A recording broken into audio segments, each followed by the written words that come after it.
मुख्यमंत्री एकनाथ शिंदे यांनी आज रात्री 11 वाजता एक तातडीची बैठक बोलावलेली आहे आणि अजित पवार नाशिकहून तातडीने मुंबईसाठी रवाना होणार आहेत। रात्री उशिरा मुख्यमंत्री आणि दोन्ही उपमुख्यमंत्र्यांची ही सह्याद्री निवासस्थानी बैठक पार पडेल।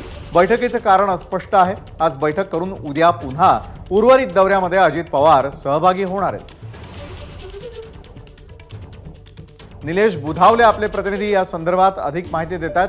निलेश, आज सह्याद्री निवासस्थानी पार पडत असलेल्या बैठकी संदर्भातले काय अपडेट्स आहे? किती वाजता ही बैठक, कुणाकुणाची उपस्थिती?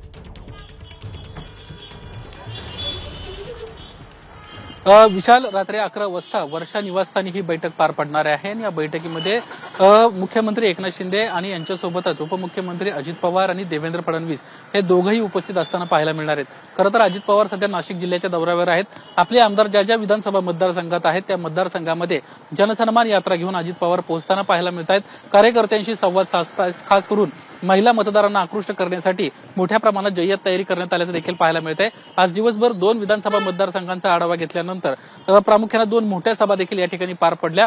काही वेळापूर्वीच देवळाली मतदारसंघातली सभा पार पडली आणि अजित पवार या ठिकाणाहून आता महायुतीची एक छोटीशी बैठक आहे, त्या बैठक आटोपून तत्काळ मुंबईला रवाना होणार असल्याची माहिती आहे। काही वेळातच अजित पवार मुंबईला जातील।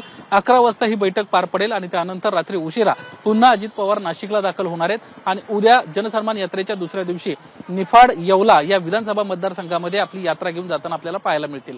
विशाल, नक्कीच धन्यवाद आपण दिलेल्या या सविस्तर माहितीसाठी।